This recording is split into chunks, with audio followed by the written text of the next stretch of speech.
Hello, my name is Chrissy McDaniel, and this presentation is for Miss Abercrombie's 1105 Early Education course.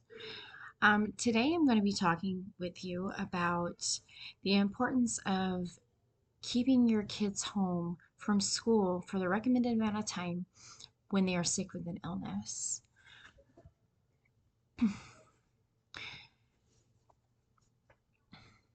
Right from the Start has a chart that states the amount of time that children should be remaining at home before they can return after an illness. And that's what I'm going to be using in this presentation. I want to talk about a few different illnesses specifically, one being hand, foot, and mouth. Hand, foot, and mouth is a very common disease in early childcare. Um, it spreads very rapidly amongst the children and um, causes a fever and sores to break out on their body. Typically, it's not very harmful long term. However, it can be painful in young children, and it can also cause them to not eat or drink as much as they normally would. Right from the Start recommends that children not come back to school until they are 24 hours fever free without medication. And that means that their fever or temperature must be below 100.5 degrees Fahrenheit without any help of medication. The next illness I want to touch on is gastritis. That is the stomach bug. Um, the symptoms of the stomach bug are nausea, vomiting, and diarrhea. And sometimes you get a fever with that one as well. Again, the 24 hours fever free. Additionally, 24 hours without vomiting, as well as with diarrhea. A normal stool needs to be seen before a child can return to the center. The most common, yet arguably possibly the most dangerous common illness among children is known as the common cold. It seems like it wouldn't be that big of a deal. It's typically very minor, and decals actually states that there is no restriction for returning to school with the common cold, except in the case of a fever. Then they have to wait the 24 hours.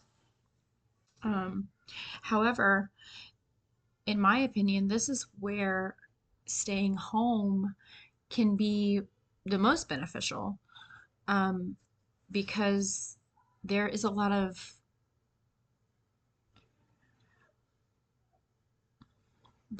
complications caused by the common cold, possibly. Although it is generally mild to most people, in certain populations, the common cold can actually make things worse or exacerbate other symptoms, such as people with weakened immune systems, like the elderly or infants. Another example of this would be an asthmatic person or someone with COPD. Excuse me. Additionally, a lot of times the common cold can lead into a more serious bacterial infection, such as a sinus infection, or we see a lot in ear infections in early child care, which with those you typically see high fevers spiking in young children.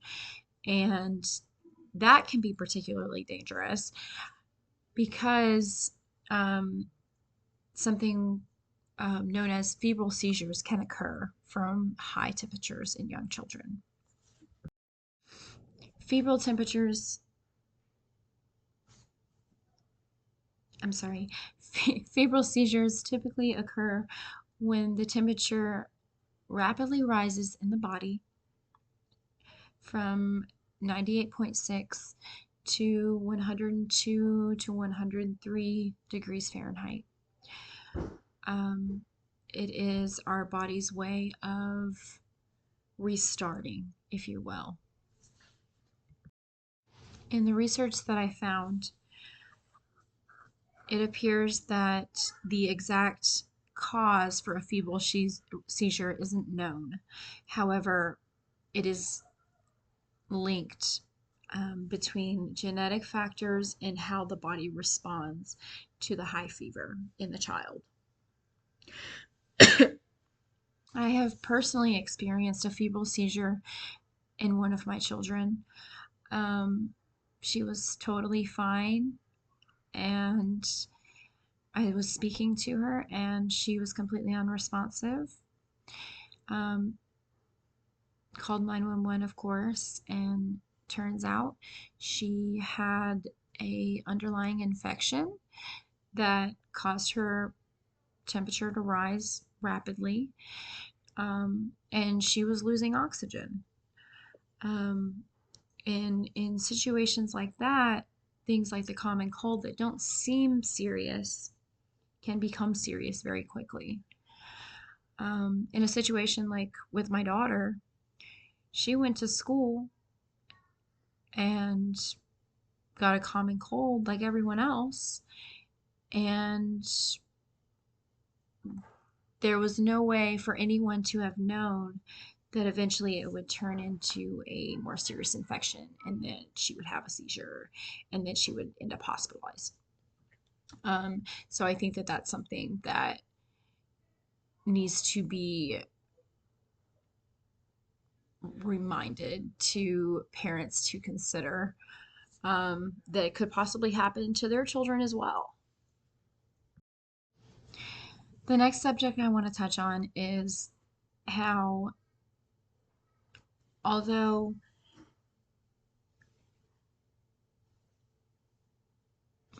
as a parent, you don't want to send your kids to school sick, um, that is never a good option. However, sometimes it's the only feasible option. Um, you know, it's an issue among schools and employers that needs to be addressed. Because on one hand, how do we responsibly handle this situation? Do we as a parent take our child to school sick, knowing that they could possibly make other children sick, that could possibly have complications? Or do we stay home and keep the children with us, but then risk our own livelihood and ability to care for our children long term? Um, and I think that that is a double-edged sword, if you will, or um, a vicious cycle, really. Um, Keeping children home when they have been ill has become increasingly more important since the COVID-19 pandemic, because a lot of parents have a lot of vaccine hesitancy now. They're afraid of what's going to happen.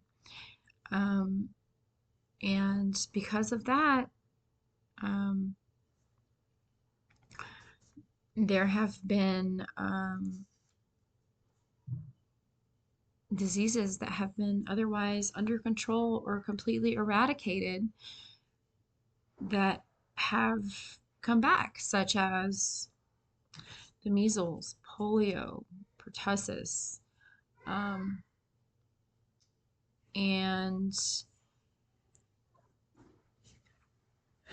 um, in 2020, some of the research that I found stated that Um, some of the research stated that I found that in 2020, millions of doses of vaccines were not given to children. Um, and that can equate to decreased herd immunity and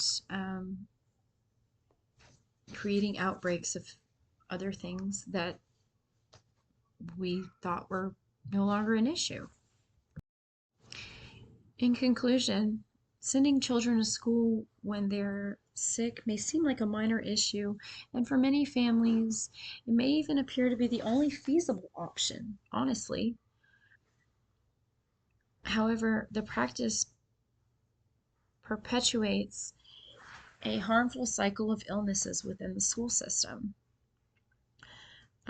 Sick children continue to go to school and infect their teachers and the staff and their families and their friends' families, and which leads to more widespread absences and decreased overall community productivity. Um, you know, by recognizing this, we can support the individual health of students as well as the well-being of the whole school community.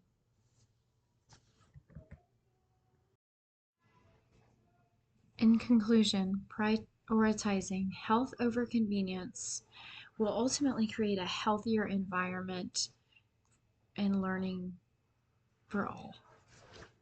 Thank you.